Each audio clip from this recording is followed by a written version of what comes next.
Here's one you're going to like, actually, Dominic, to play us in for the Bellew of the week. Porky was coming up with an interesting solution to the Frank Smith versus Frank Warren debate as to what they should do to settle this intense beef.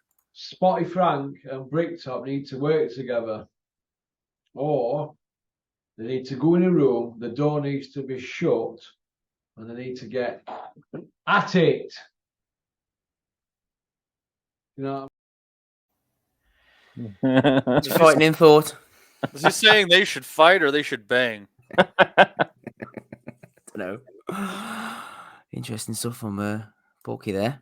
Also, you might want to get a ticket for this or not, Dominic. I was having a look for your benefit as well as mine and seeing if the Big John UK tour was indeed hitting the streets of Belfast. But alas, no, there will be no Big John in September or October at the Big John tour. And if you can't catch him there... How's the Chinese food in Belfast, Steve? You can get a good Chinese, Dominic, can't you, at various restaurants and outlets?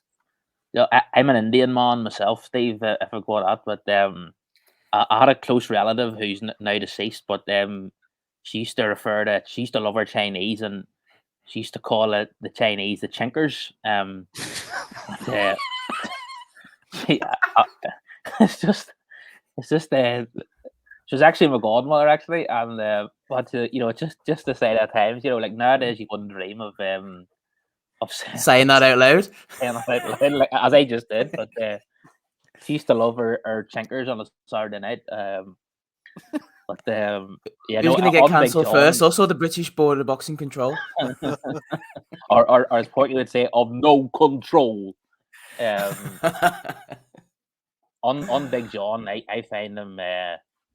Anytime I see his face pop up, I just ignore it. I find him thoroughly uninteresting.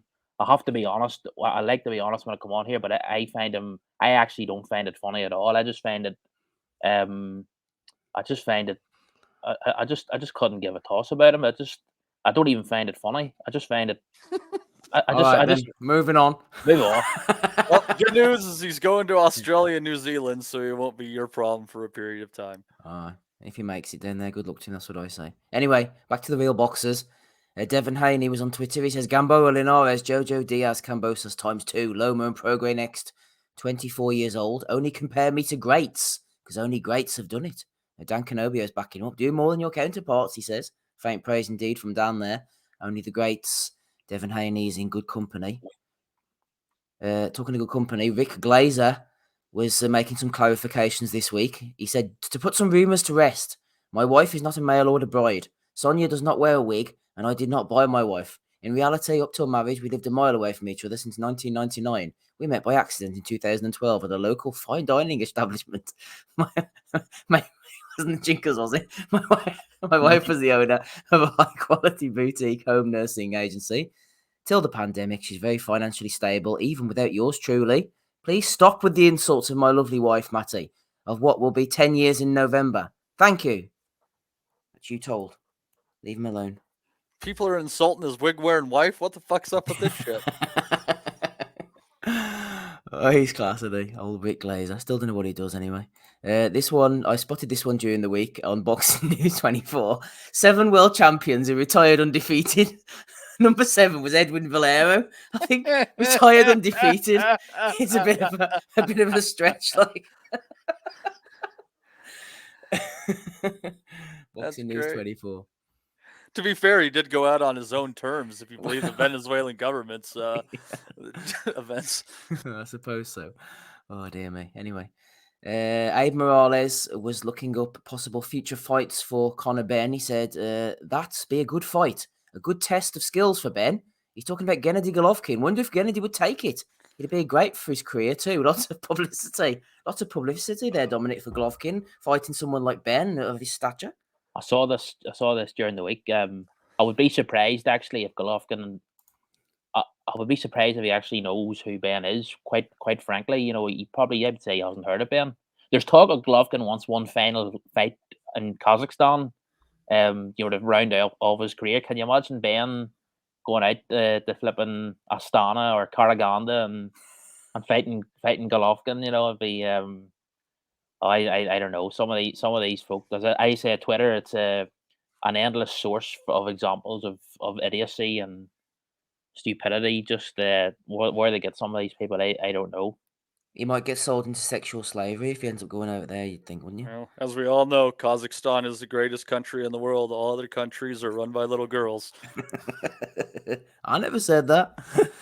Oh dear. Smido hasn't been spotted for a while, but he was on Twitter. He says Tyson Fury, Tommy Fury, Huey Fury, yet to face a professional boxer in 2023. Hashtag fighting men. Fighting talk from Smido there. He's not happy about the old boxing scene. That's a good one. That is a good one. Yeah. Chris Eubank Jr.'s epic birthday cake following his victory over Liam Smith earlier this month. Hashtag revenge. Happy Dude, I birthday, kind of like motherfuckers. that. That's fucking cool. Fair It's play. good, isn't it? I wonder if they're bringing that to Bomac and they have a one of the files hidden in there so we can get out. There was some people were saying that he didn't look like himself, that he looked like, you know, like a slim version of Tyson Fury or something, and the wee man, you know, and the wee, Yeah. that he didn't look, like there was some other example someone mentioned Tyson Fury and someone else, can't remember. He doesn't look exactly like him. He looks like some other fighters there, but maybe even like would you say Avni Yildirim, Steve? No, No, I wouldn't say having a Yildirim. no, he I wasn't. wouldn't Was compare he? him to a great like Yildirim. Was Yildirim bald? Was he? No. No, Yildirim wasn't. He had a fine head of hair. He did. He had a. That's right. He had. Doing well for himself. British Boxing Board of Control's Robert Smith has insisted that Conor Benn has not cleared his name. I'm not sure why that's in Bellew of the Week. We'll move on. We talked about that earlier, didn't we? Anyway, James Gift 2009 was referring earlier to the fella from Boxing News Plus, I think it was Dominic, who was going in on Eddie, and people thought him giving him a pat on the back, as we did with Ames back in the day. But James Gift 2009 said, all's fair in the world of boxing, fan of Andy, but he tried to be Simon Jordan, and Eddie dealt with him like he deals with Simon Jordan, lol. There you go. Dealt with by Eddie. Doesn't like being questioned. Doesn't like being questioned. Eddie. We'll move on. Kamil Sokolowski, former heavyweight who was recently banned from professional boxing for 3 years following a positive drugs test, has signed with bare knuckle boxing promotion BKB. That is awesome. Ozzy won't be happy with that. No, exactly. Absolutely. No, it's going to make him a bare knuckle boxing fan. You just wait and see. It's an absolute disgrace. He's going to find his true calling. Someone sent this to me. Apparently, this fella laid down 160 notes on a signed Conor Benn glove and a picture as well. So it's there with his Phil the Power Taylor and his Kevin Keegan as well. He's delighted with that. With Conor coming back this weekend in Florida, very much active. Yeah, it was for a good cause, though. All proceeds went to poultry farmers across the nation. Excellent idea. Sam Jones was getting in on the action last night. He said Joe Joyce was not himself last time. No idea what went on, but it wasn't him in there. This was before the fight, about 10 to 8, I think, in the evening. I don't want to discredit Zhang. He won fair and square, but if Joe Joyce is the Joe Joyce I know, he will win tonight and win in style. Write him off at your peril. We can't laugh at Sam. Bunsey was in the action as well. He said at Wembley on Boxing TNT, and I'm convinced that Joe Joyce wins and wins in style. Fancy him big, big. Adam Stokes says, why fancy him big, big? Ask him from a punter's perspective. And Bunsey says, he's so much better than the Joe in the fight one. Simple. There you are, Dominic. That's case closed. And funny, he's just published his latest opinion piece in the Independent. I've lobbed it into the chat there, the others chat. And he's calling for Joyce to retire. So it just shows you what sort of change can happen in 24 hours. Flexibility, I call it. Versatility and flexibility from Steve Bunsey. He's not afraid to change his mind. Yeah, and for anybody suffering from bipolar disorder, please seek help from a medical professional. Raymond Nolan tweeted out McGuigan's gym and Paddy Barnes. He says, get a box for the gym. World champion crisps. Barry's onion rings. Corn snacks from the boxing ring. And Paddy responded, Dominic, count your fingers after eating a packet. That's a cracker, isn't it? Like Paddy's unreal at that there. He's I'd say that boy Raymond Nolan knew what he was doing. He knew what he was tagging him in, yeah. He was setting him up for that. It's a cracker, isn't it? It's a good job. Almost as good as this one, which you picked out to me. ESPN celebrating Joyce's trainer. Go to Adam Booth away from Ishmael Salad. This was a nice stream last night, right? There was shout out to one of the others, but it was a very good stream, worked a treat, and it was obviously No, actually, sorry, it wasn't that. I watched the fight back. I watched the fight back a second time after it because I wanted to watch it again just to see it. And the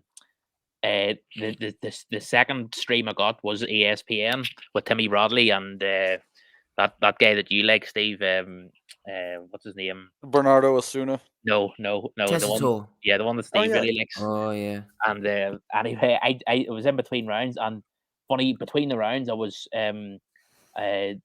fast forwarding and I didn't want to watch what was going on between rounds. But this particular round, in between it, I wanted to see just what was going on. And this just caught my mind. I thought, is that a D or an S at the end of his name? And I was sort of trying to work out, have they done this deliberately? Has someone done that deliberately, do you think? Or is it just an honest mistake? You think there's a troll in the camp? I would like there's something sort of funny about thinking that someone may have done it deliberately, you know? ESPN are usually good for those things. At PBC, Matty, they love a spelling mistake, I've noticed, especially the old, wasn't it Fox used to do the PBC? Oh, their there was stuff some good ones always, on yeah, there. yeah. But no, I just think that calling him Ishmael Salad is a hint to Joe Joyce that his trainer should be tossed. And I thank you. Very good indeed. Hang on, let me see if I can find a little drum roll for you there, Matty, to celebrate that little gag. There we go. If not, you always have Feeding the Ducks.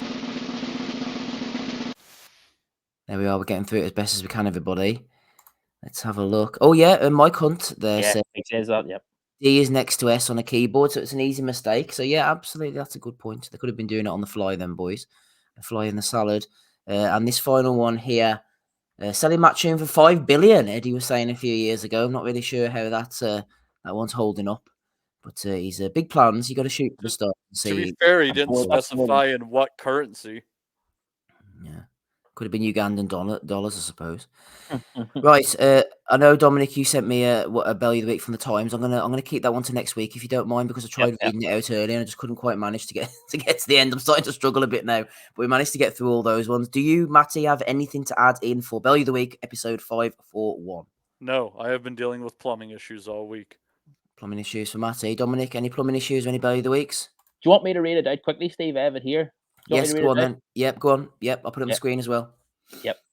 So it's Martin Samuel, the chief sports writer of the Times. And I just saw this. One of the nutters last week, I posted something in and from the Times, and he asked me why you ban the Times, and I was just thinking this is why I still buy newspapers, Steve, because you get gems like this. But anyway, he says the title is "A Virtuous Champion Boxer is Anything But." Virtue signaling is another of those phrases that has become divorced from its real meaning. Objecting to human rights abuses around the Qatar World Cup is not virtue signaling, nor is opposing racism. Yet on these pages last week, the undisputed light welterweight champion Chantel Cameron pretty much defined the term. She recalled her time working at Tesco. I'd see a lovely old woman or someone who looked like they needed a good day, and I'd think, I can easily put this chicken through free of charge, she recalled. And then I got sacked. Cameron wants to be seen as a good person, yet that wasn't her donation. She didn't pay for the chicken, she just took credit for its gift. Similarly, a box office employee may feel the good people of Dublin deserve to see Cameron's rematch with Katie Taylor on the 25th of November for nothing. Not their tickets to give away, though, are they? Fuck yeah, stupid communists. I was laughing reading that. I thought it was hilarious. I can't believe that no one that had just gone under the radar. But it was funny story. Giving away the chickens for free. But yeah, I endorsed the final part of the story anyway, with getting the box office. I'm happy with Chantel for that distribution to the poor, so we can all watch her fight with Katie Taylor next month or November, whenever it is. Right, thank you for that, Dominic. Well read. We'll get you in to read some stories again in the future. I'm not going to go through the Bellew of the weeks, but we're just going to see what the boys fancy this week. I have a couple that I'm interested in, but Matty, I want to know what you're picking this week for your nomination. God damn it, that's tough because I usually have you go through them and it jogs my memory. I'll go on then quickly. We'll do it then. We went for John Fisher, but we're cancelling him now on Dominic Say so. Devin Haney as well. We had Rick Glazer. I like that one. Glazer explaining his wife. Edwin Valero was good one. No. Yes, Valero. Yeah, Valero and the retirement. That's good. That's good. Smido, Eubank. We had James Giff. We had Sokolowski. We had this fella. We had Scam Jones. We had Bunsey. We had Paddy Barnes on the crisp was a good one. Ishmael Salad. Eddie Hearn, 5 billion. And the times as well. Yeah, it's between Valero. You going for Valero, Matty? Yeah. Yep. Valero and his retirement. Yeah, I like that one. I'm not sure either Glazer or Valero for me. Dominic, who are you going for? I'm going for. I'll just because you guys, you and Matty have gone for Valero, so I'll just be an honorary mention for Paddy Barnes. I thought that was great, but just because I want to go on to next week. But well, Edwin Valero then he gets the nod. Congratulations, Edwin Valero. He's had a tough time of it over the recent years, but he is the Bellew of the Week champion for episode 541. Still getting Undefeated. the W's from beyond the grave. Still getting the W's from beyond the grave, the Venezuelan destroyer. And that is where we shall end it. We managed for 2 hours and 20 minutes on this Sunday evening.